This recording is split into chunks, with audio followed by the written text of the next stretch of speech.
Ya, bismillahirrahmanirrahim. Assalamualaikum warahmatullahi wabarakatuh. Waalaikumsalam warahmatullahi wabarakatuh. Alhamdulillah ya, pada pagi hari ini kita masih diberi kesehatan, kenikmatan, keberkahan dalam menjalani hidup. Kita sama-sama berjuang ya.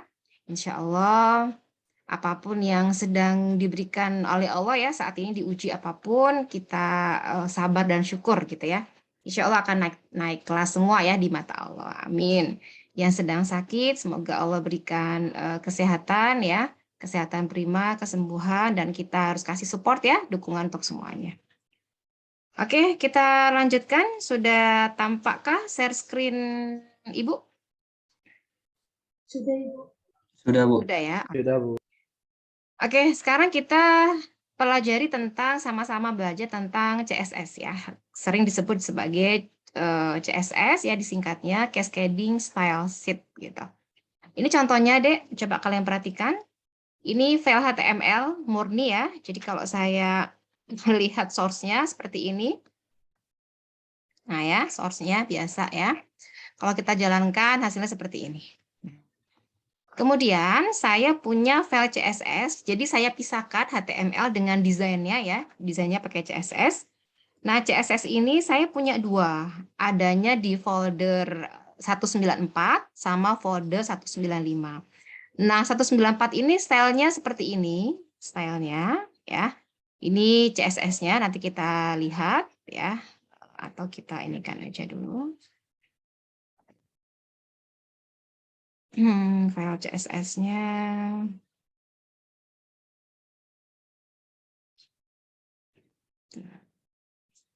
Agak panjang soalnya ini ya.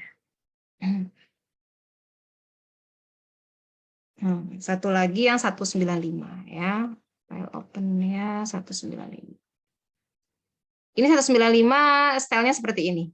Ya, agak orange, ada bunga-bunganya gitu ya. Nah, kemudian yang tadi, yang HTML murni tadi ya, saya coba masukkan di sini dengan 194 awalnya ya. Dia ngambil dari folder 194, kemudian ngambil 194.css. Ini salah satu metode untuk menghubungkannya. Saya pakai import, nanti bisa juga pakai link rel gitu ya, style sheet. Nah, kita sekarang lihat hasilnya. Ya, yang tadinya seperti ini polosan, kalian perhatikan hasilnya. Ini judul ya.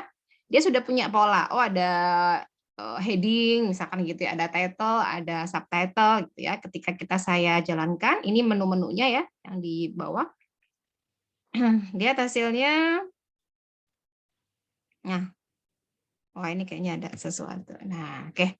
Kelihatan deh perbedaannya? Bu. Ya, kelihatan, Bu.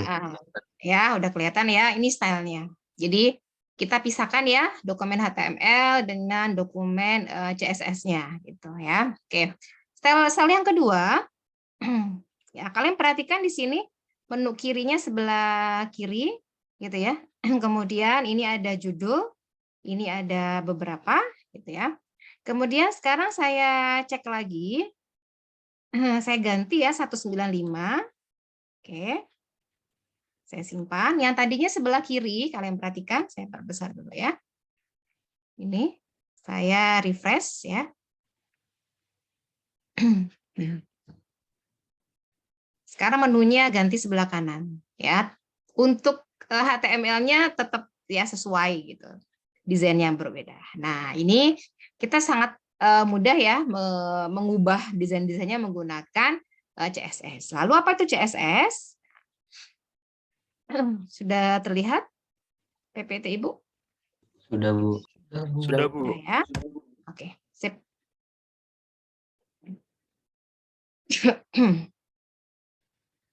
Ya, cascading style sheet. Nah, jadi itu kepanjangannya, tujuannya untuk apa sih? Mengatur bagaimana elemen HTML ditampilkan. Jadi kalau kita lihat polosan kayak tadi, orang kan juga melihatnya biasa aja gitu kan ya, asa kurang gimana. Walaupun sebenarnya dalam sisi website, desain yang seperti itu nggak begitu banyak diharapkan ya, karena kita bukan ke arah desain grafis. Yang penting fitur fungsinya sesuai. Namun kita perlu ada sisi keindahan, sedikit aja sentuhannya ya, seperti kayak Google. Google itu kalau kita lihat ya nggak begitu banyak ulir-ulir dan seterusnya, tapi dia bagaimana fungsinya sesuai gitu ya. Tapi dia kan atur tuh, misalkan kalau kemarin pas hari raya Google-nya itu beda kan ya desainnya gitu ya. Kita sedikit lah ya kasih sentuhan gitu ya. Nah, komponen yang mendefinisikan style suatu elemen disimpan dalam style sheet. Nah, untuk CSS itu nanti bisa digabung dengan HTML halamannya, penulisannya, ada juga yang dipisah, gitu ya. Nah, awal mula itu diperkenalkan mulai standar HTML 4.0 ya, yang selanjutnya sering kita kenal dengan istilah cascading style sheet. Untuk apa tujuannya? Intinya adalah mempermudah proses pemformatan dokumen HTML. Jadi kalau dokumen HTML-nya berubah, ya udah kita ubah yang HTML-nya. Desainnya berubah, kita ubah yang CSS-nya, gitu ya. Ada dua bagian penting di sini yang dipisahkan dari sebuah dokumen HTML, yaitu isi dokumennya sama format layout dokumen, gitu ya. Nah, ini penggunaan eksternal, gitu ya. Itu membantu efisiensi coding. Dan eksternal file sheet nanti extension-nya adalah .css gitu. Tapi kalau nanti CSS-nya digabung dengan HTML, ekstensinya tetap .html. Nah, pendefinisian style yang lebih dari satu nanti akan ditumpuk menjadi satu. Jadi ini ya, apa sih keuntungannya menggunakan CSS? Jadi CSS itu memisahkan style sama layout isi HTML-nya. Jadi mudah untuk kita lakukan upgrading gitu. Kemudian dapat definisikan ya desain situs pada suatu file terpisah. Sehingga kalau kita mau mengubah seluruh desain kayak tadi ya, itu kita hanya mengubah satu filenya saja. Nah, mungkin ada yang sudah pernah menggunakan CSS atau sudah pernah belajar?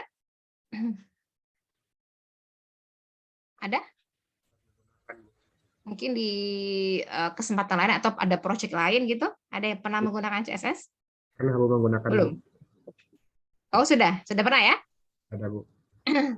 Oke. Sedikit. Nah, sedikit nggak apa-apa. Yang penting minimal udah pernah nyoba gitu ya. Nah, kode HTML ini kenapa kita pisahkan jadi lebih sederhana dan mudah diatur. Jadi kita tahu tuh skemanya ya, hierarkinya seperti apa.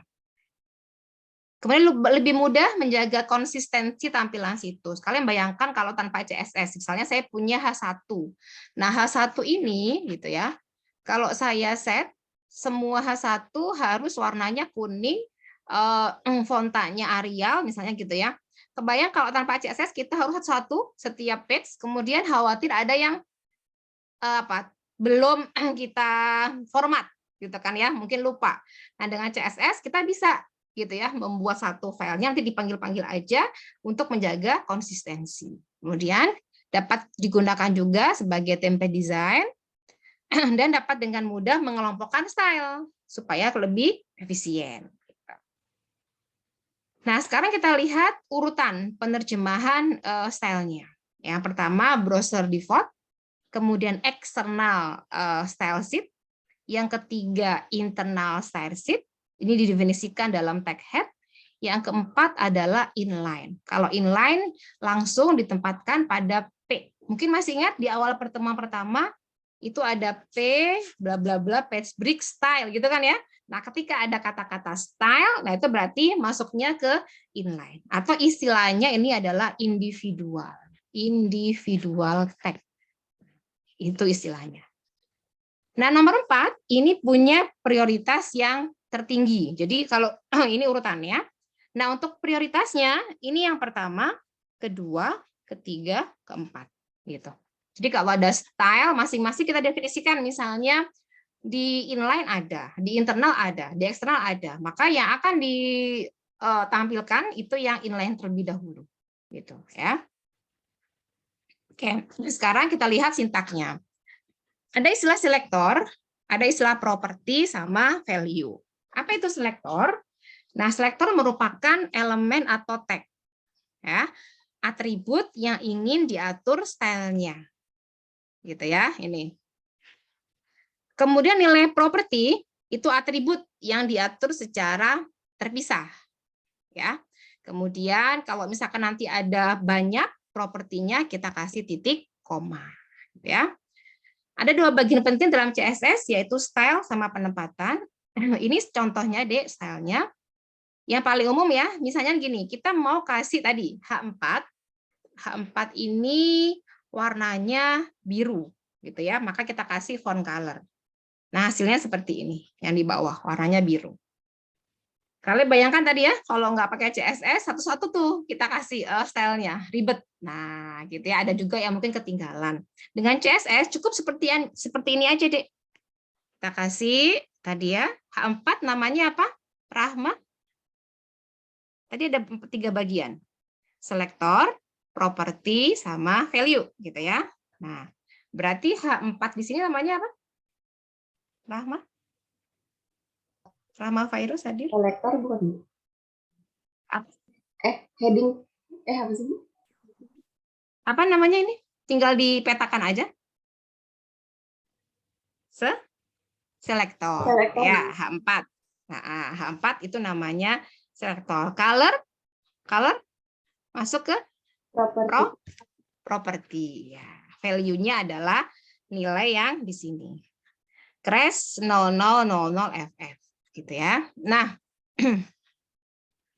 dengan cara ini pasti kalau kita panggil ya semua yang H4 nanti dia akan berwarna biru kayak gitu tanpa kita harus definisikan dia satu persatu ya.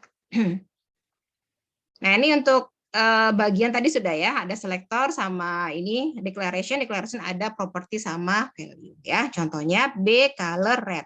Nah, sekarang bagaimana kalau ada pengelompokan? Contohnya gini. B color red, H1 color red, H2 color red. Ini kan sama-sama warnanya merah. Ya udah, kita kelompokkan, selektornya digabung ya. Jadi di sini masing-masing selektor kan tadi bisa-bisa digabung jadi satu menjadi B H1 H2 gitu. Nah, karena ini sama properti sama value-nya, ya udah digabung saja merge color red gitu ya. Nah, ini kan yang sama adalah properti sama value-nya. Gimana kalau selektornya yang sama? Misalkan ini H3. H3 punya beberapa properti. Maka caranya adalah penulisannya seperti ini. Font size gitu ya. 20 titik koma color orange gitu. Ya. Oke, sampai sini ada yang mau ditanyakan? Aman? Nanti kita prakteknya di praktikum ya. Biar lebih memudahkan. Nah, ini contohnya, Dek. Jadi misalnya saya coba contohkan satu mungkin ya. Yang CSS ya. CSS.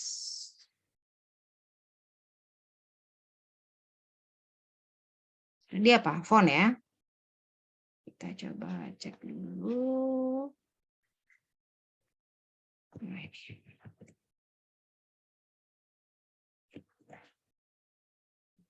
Language-nya HTML. Nah, oke. Sudah terlihat semuanya? Sudah, Bu. Sudah terlihat? Ya, oke. Ini ya, Dek, contohnya. Kalau ini digabung, jadi file HTML-nya digabung dengan file CSS-nya ya. Kita kasih di sini diletakkan dalam tag head, style gitu ya, type, text CSS. Nah, tadi H4 di sini ya. Color berarti ini sama ya untuk selektornya, properti sama value-nya beda-beda. Color red, ini font size-nya 20 gitu ya. Ini P dot ini sebentar. Oh ya, ini beda ya. Ini yang untuk ya H4 gitu ya. Ada satu lagi di sini P dot biru, P dot red. Ini background color-nya biru, ini background color-nya merah gitu ya. Nah, ketika saya jalankan ini H4 gitu ya, otomatis di sini adalah ngambil dia warnanya merah. Font size-nya adalah 20. Nah, ini ada P dot, berarti hanya digunakan ketika ada tag P. Nah, ini dot manggilnya adalah kelas ya, maka di sini P kelas biru gitu. Kalau di sini kalian kasih P dot aja, ini penamaannya boleh ya bebas, misalnya biru, berem mungkin ya, yang orang Sunda dikasih berem ya, rednya diganti, boleh-boleh aja. Nah, tapi yang di sini sesuai dengan kaidah-kaidah yang atau standar yang sudah ditentukan ya.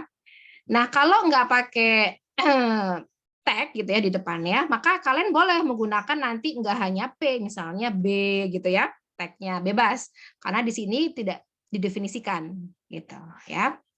Oke, kita lihat ya hasilnya.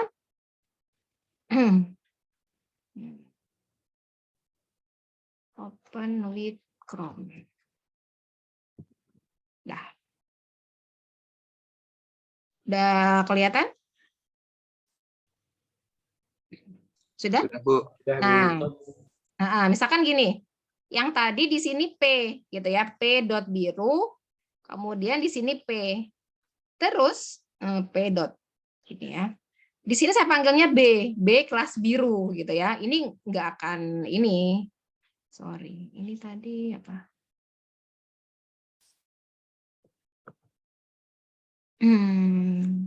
Coba CSS.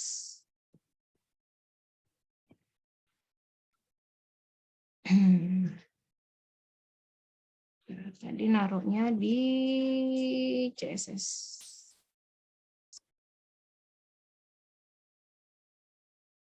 Coba, oke, sini ya. Kita coba jalankan sini ya. Penwidthnya. Nah, ini nggak akan bisa warnanya biru gitu, karena tadi kita tentukan definisikan P dot, jadi hanya bisa dipakai untuk tag P aja, gitu ya.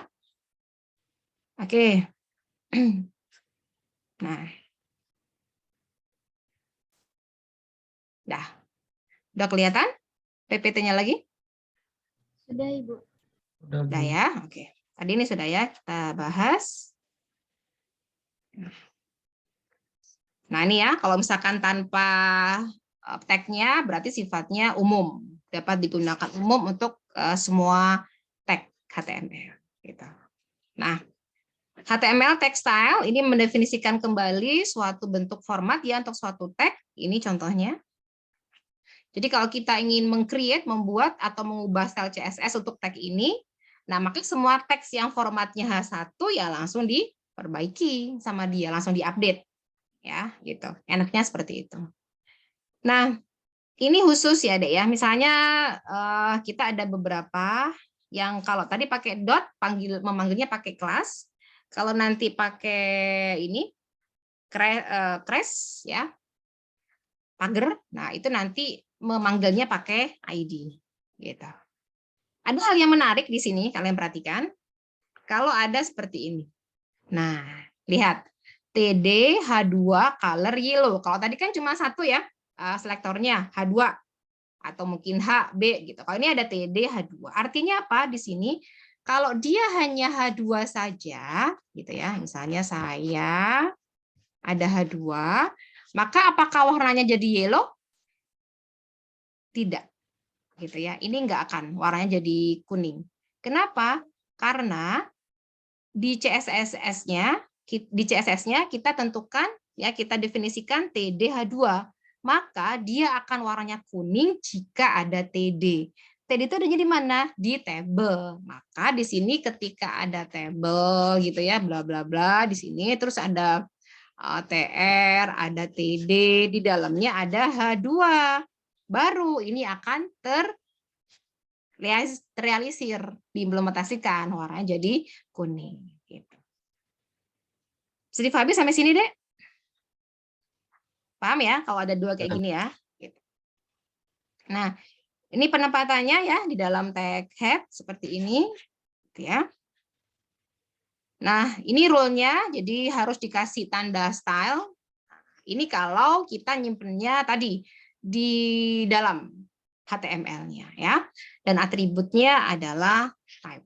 Karena nanti ada atribut yang JavaScript gitu ya. Nah, atribut ini mendefinisikan tipe aturan style apa yang akan digunakan. Ya. Nah, ini cara manggilnya. Kalau kita punya dokumen CSS yang panjang ya yang mungkin diterapkan di hampir semuanya, kita terpisah CSS-nya kayak gini. Jangan di HTML-nya gitu ya. Jadi kalau digabung dengan file HTML ketika apa, Bu? Ketika CSS itu hanya digunakan di situ aja gitu ya. Tapi kalau digunakan di semuanya atau untuk template ya harus dengan file CSS terpisah eksternal. Nanti disimpannya dengan .css seperti ini. Jadi kalau di CSS-nya itu terpisah, tidak perlu dikasih yang tadi style. Ya, jadi style ini hanya ketika nanti digabung dengan file HTML. Kalau misalnya nggak digabung, langsung ininya aja. Nah, ini. Sorry. Ininya, langsung kalian taruh di sini. Nah, gini. Nanti disimpan dengan file CSS dipanggil gitu ya. Nah, cara manggilnya kalau ini pakai tadi import ya. Nah, ingat ya, import URL. Ada juga yang menggunakan link rel. Yang ini tadi. Nah, ya. Link rel, style sheet, type, tag/css, href. Ini adalah nama file CSS-nya. Gitu, ya. Bisa juga menggunakan import URL. Nah, ini individual tag atau nama lainnya tadi apa? Rahmat Ramdhani. Inline kalau dijawab sih. Individual tag nama lainnya apa tadi? Dek. Rahmat hadir? Inline. Iya, inline ya. Nama lainnya adalah inline. Gitu. Contohnya ini. Ini ada 4. Langsung ada style. Ini melekat kan? Maksudnya di sininya. Maka itu namanya inline ya, inline CSS. Dan ini prioritas utama. Nah, kita lihat alasan tidak menggunakan eksternal CSS. Maksudnya kapan kita menggunakan yang internal, kapan kita menggunakan yang eksternal. Kalian perhatikan, ketika kita menggunakan eksternal, maka waktu downloadnya ini ya dapat meningkatkan waktu download jika filenya ukurannya besar. Kemudian kalau yang eksternal, CSS-nya harus di-load sampai selesai untuk menampilkan halaman, gitu ya, di-load dulu. Nah, kalau jumlah selnya hanya sedikit tadi ya, dan hanya digunakan untuk beberapa halaman saja, cukuplah internal, nggak usah eksternal. Kenapa? Karena hanya akan menambah kekompleksan halaman, gitu ya alasannya. Ini ada kasus ya, ada case, kalian perhatikan. Ini eksternal, ya, didefinisikan H3. Ini internal, sama-sama H3. Ini ada warna red, color red, text align-nya ini left, ini right. Nah, beda ya. Kemudian font size-nya 8, ini 20. Ini eksternal, ini internal. Maka ketika digunakan, diimplementasikan, warnanya kalian cek, oh internal nggak ada, maka warnanya red. Red yang akan diambil. Text align. Text align-nya di sini ada left sama right. Gitu ya. Maka yang diambil adalah yang internal, kata di urutan. Urutannya harus sesuai dengan yang tadi ya, prioritasnya internal dulu, maka dia ngambil text line-nya right gitu. Kemudian text size-nya dia masih ngambil internal karena di sini font size 8, tapi ini internal lebih tinggi, maka dia ngambil yang 20 gitu. Ya. Oke, kita coba lihat ya. Untuk yang di sini tadi jadi sudah ya.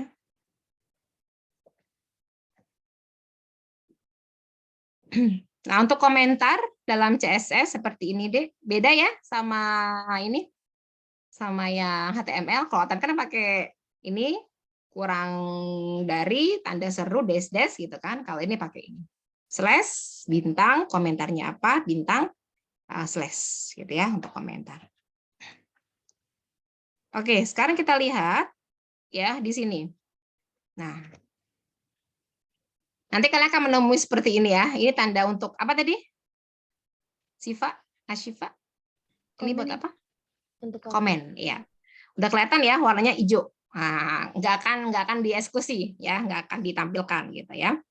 Ini contohnya ada bintang, padding, margin, berarti semuanya nanti padding 0, margin 0.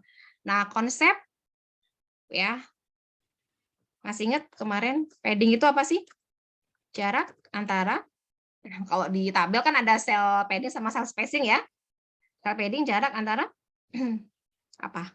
Jarak antara tepi garis, Bu, ke Iya, angganya. ya. Kontennya, isinya dengan luarnya ya. Kalau di tabel berarti dengan selnya.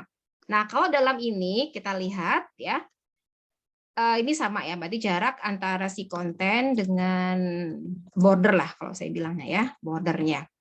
Nah, D ini searah dengan arah jarum jam.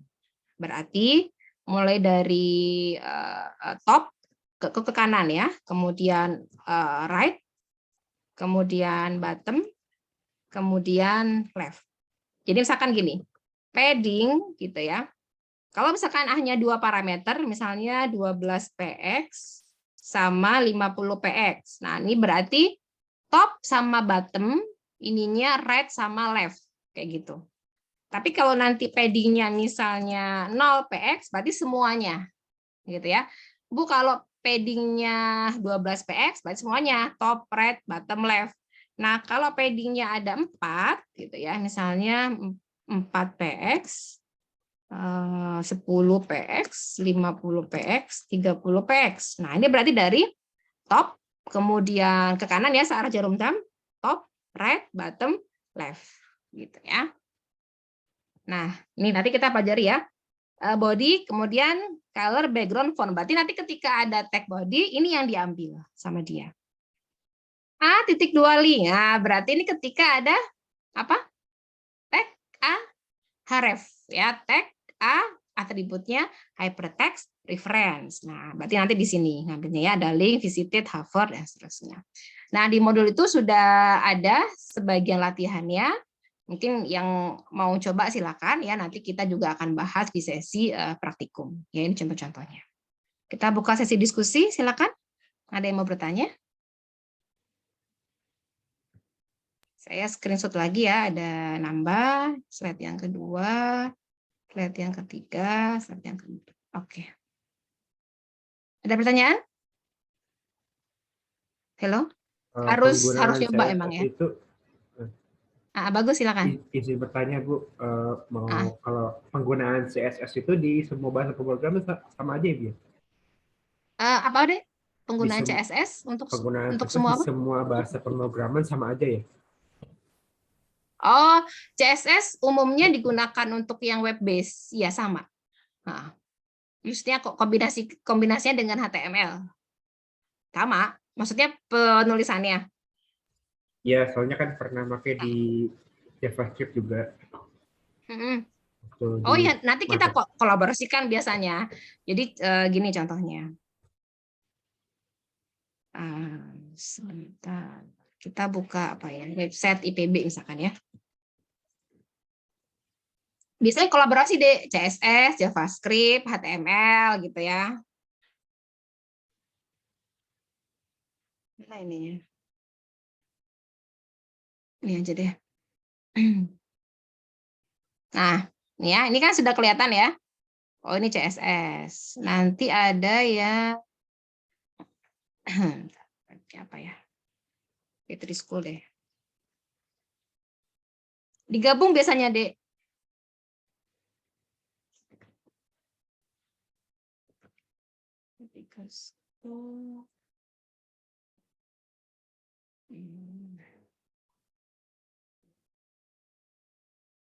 Nah, ini ya. Nah, ini ketika ada script, nah ini udah masuknya apa? JavaScript, ya. Nah, ini. Kelihatan? Ini HTML, ya, HTML. Ini meta, ya. Jadi ada name, keyword, description. Ini penting banget ya untuk apa, Bu? Minimal pada saat pencarian di indeks kan sama search engine-nya, ya. Oke, ini link rel ya, dia ngambil. Ini JavaScript, kemudian ya, ini udah masuk ke CSS kan? w.w3 call. Nah, nanti dipanggil gitu. Ini udah kolaborasi deh. Penulisnya sama ya. Enggak apa secara umum seperti ini. Tapi nanti perlu kita pelajari variasinya, modifikasinya banyak banget. Itu kan tadi hal-hal dasar ya, bahwa ada selektor, properti, sama value itu hal-hal dasarnya gitu. Nah, Bu, ini harus hafal, Bu.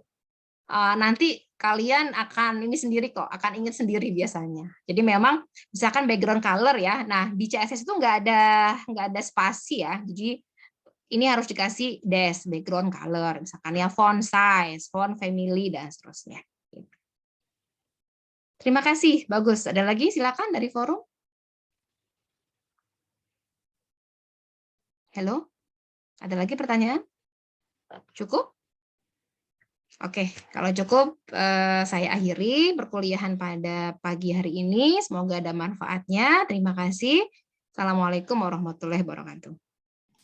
Waalaikumsalam warahmatullahi Salam Ibu, terima kasih banyak. Nah, saya stop recording ya. Sehat-sehat semuanya. Habis ini ada kuliah lagi ya. Iya Ibu. Ya, saya tutup ya. Assalamualaikum warahmatullahi wabarakatuh.